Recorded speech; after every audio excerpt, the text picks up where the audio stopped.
guys, welcome to a very frosty, cold, really cold. You can see the frost still on the shed roof.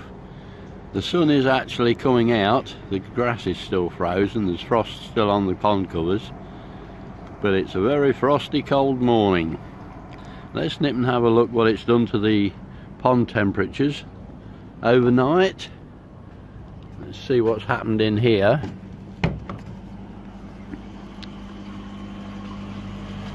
Put the light on.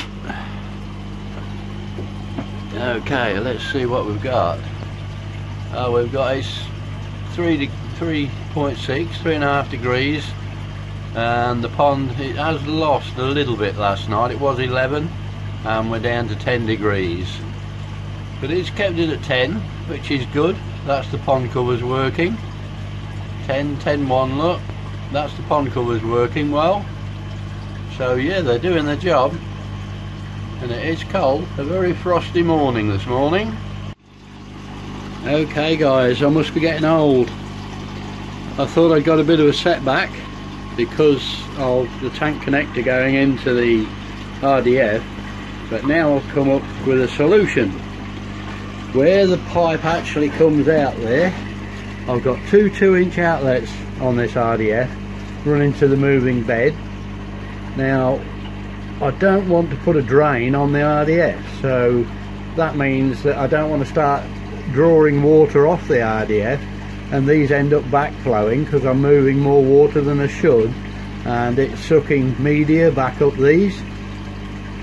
So what I've thought of this weekend is I'm going to disconnect this one, I'm going to put a stop end on the moving bed, and I'm going to hopefully turn this so I can actually feed the pump across and into this 2-inch 90, and that way I haven't got to drill any holes in the RDF, and I can draw water straight from the RDF. I'm not going to want two 2-inch outlets and a pump drawing from that, because the two 2-inches are managing at the moment, so if I draw more water from it we're going to end up getting a backflow if I'm not careful. So what I'm going to do is take all this off, put a stop end in the actual moving bed, and like I say, I'm going to put a reducer in there, or another 90 on there and a reducer, and run it to the pump from this actual outlet, because I don't think I'll need this outlet. I'm going to be taking more water than this outlet's pushing out anyway. So what I'm going to do is take all this off now.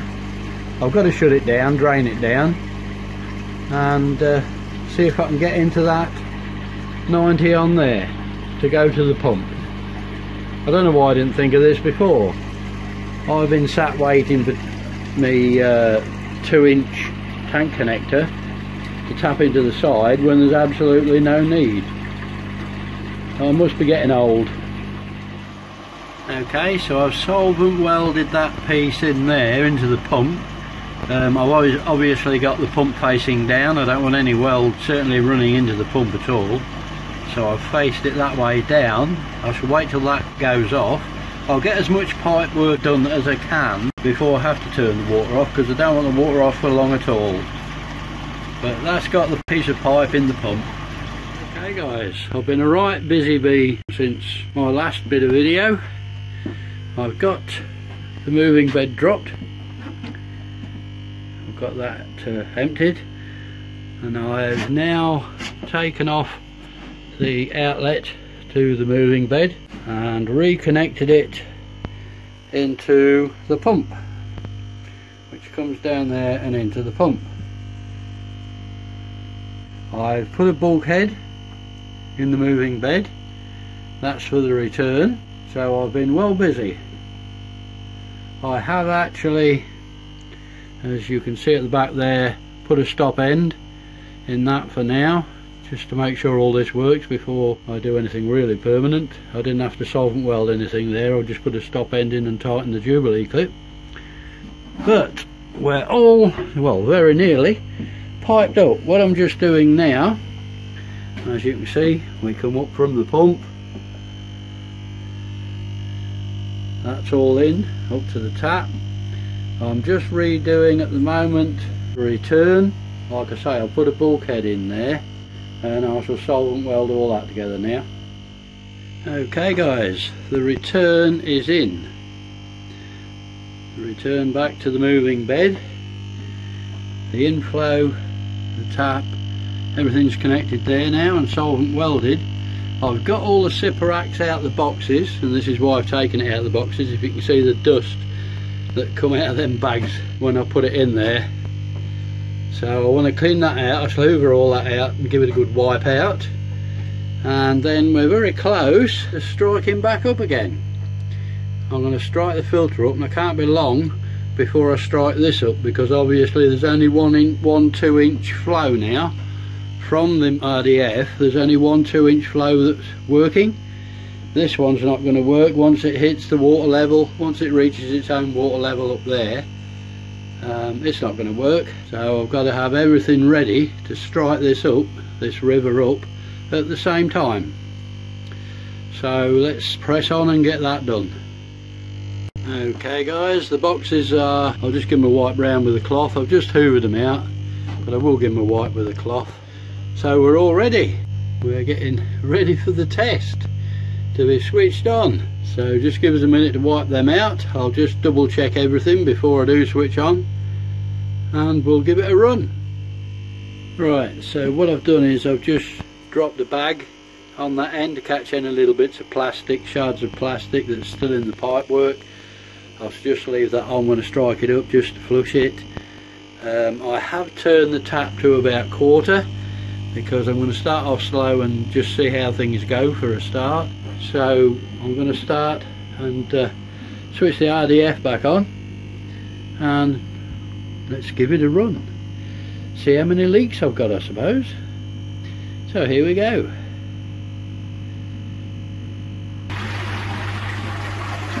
Okay guys, the RDF's filling up again. This will be the test. I've just got to watch the water level now, because don't forget we've only got 1-2 inch outlet that will be down there back into the moving bed. So I'm just going to keep my eye on this water level. It's now filling the pipe up that goes to the pump. We're going back to the moving bed as well. So we've just got to see how this goes now. It's holding the level at the moment. We've got water coming back into the moving bed down there, starting to fill the moving bed up. Obviously the water level on that and the RDF is the same, so it's starting to fill the RDF up as well. And it's exciting. So you can actually see the green line down there where the water level usually is. That's its rise and fall. There's a couple of faint lines you can see down there, but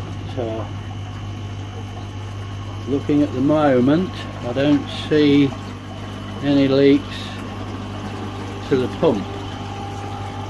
Oh, for some reason the RDF's just struck up.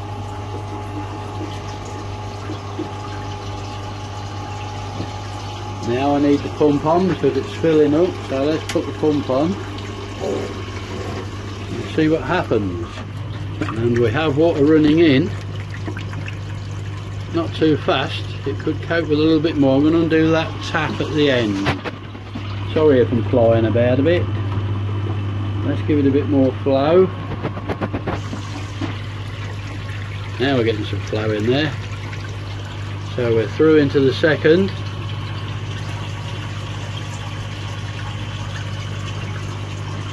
Sorry about this, I'm trying to look all over the place.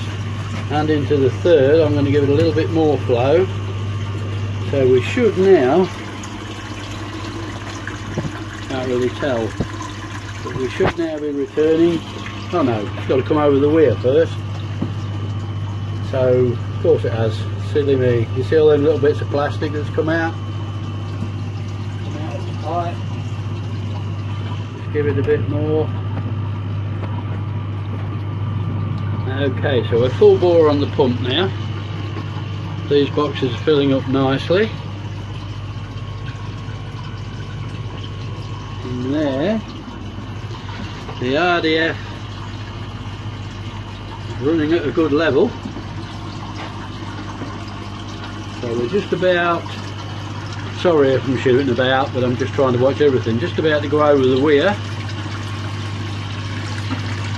So we're now running over the weir. Now will that cope with the flow back to the pond, back to the moving bed? All the 2-inch cope. We've got the 2-inch running in there, so I'm hoping that bag will catch the bits. That's quite good really, it's not too noisy over that weir. Looks good. All the level in the boxes are the same.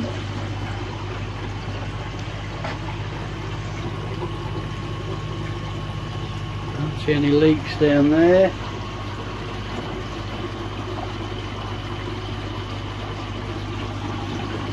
They're looking okay at the moment.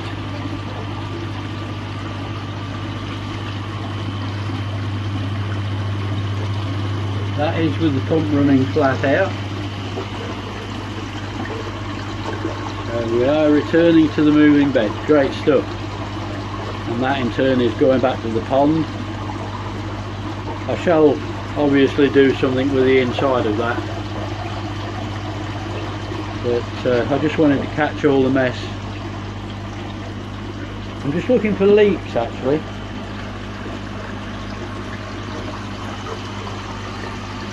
Now, I do see a little bit of water down there from something.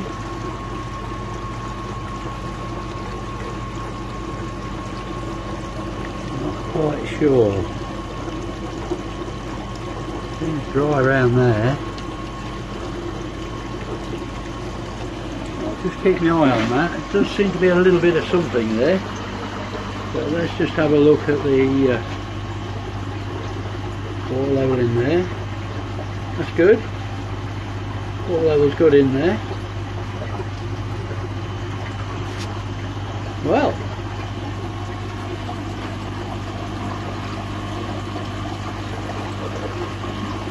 I might just turn it down a little bit. It does seem a bit fierce.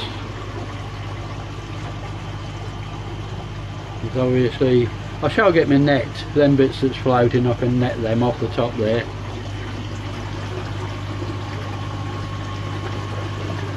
But not looking too bad at all. Just going to turn that tap down a little, just to slow it a little bit, just to see what effect it has. Just see what effect it has on the RDF.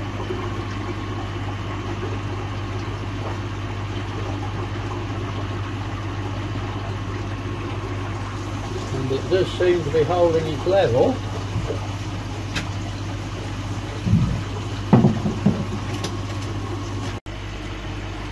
Well chaps, it's all looking good at the moment.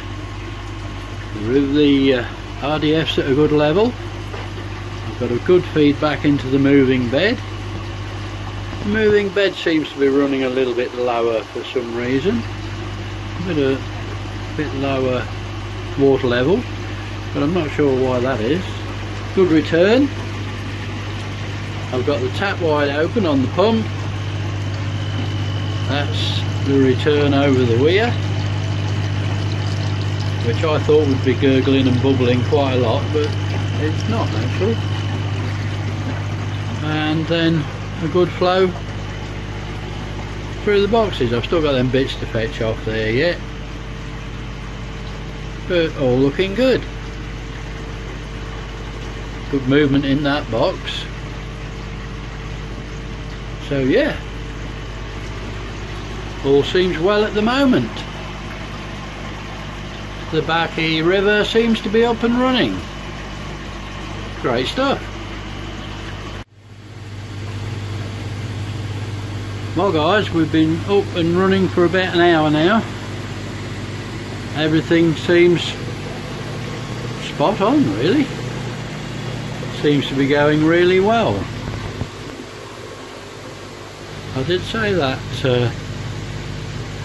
filter cage down there might just stir things up a little bit in that one, and it is doing. But yeah, I'm well pleased with it. There is a lot of water around there, look, but that's nothing to do with my work I've just done. It's come from here. I connected the hose onto the, as you can see, it's still sopping wet here. I connected the hose onto the dechlorinator, went to the house and turned it on, come back and it hadn't connected properly on that hose joint, and it was pouring water everywhere. So I just pushed it quick and it went on okay and it stopped leaking. But that's what all the water is down there. It's come from the dechlorinator, or the hose that fits on the dechlorinator. It's come from there. But everything else, it looks really good. Pleased with it. Seems to be going fine. So great stuff. It's been running hour and a half now. So I can start thinking about putting the sip racks in the filter. Great stuff. This is what we was all waiting for, the big switch on. I'm still not quite sure about the level of water in them. I might drop that weir a little bit. That is a little bit high, I think. I might just drop that down a bit. But apart from that, I'm well pleased with it. It's going really well. Great stuff. The sooner that's up and running the better. Wrong time of year really, but we'll get it up and running and just see how things go. Well guys, it's 9 o'clock at night, so I thought I'd just pop down and see how things are running, and everything looks okay. The water level in there is good. It's all good there. Good flow to the pond.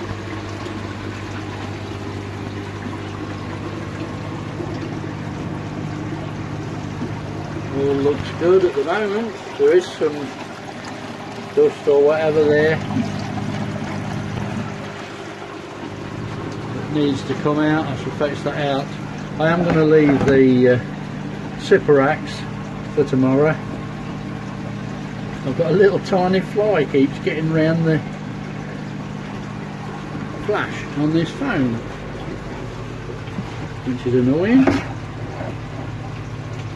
but everything looks good.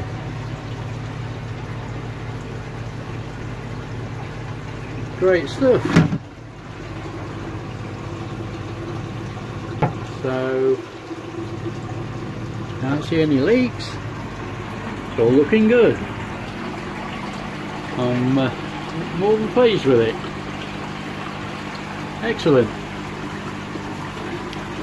Well guys, I'm going to leave the sipper racks till tomorrow because I'm going to give it a rinse before I put it in.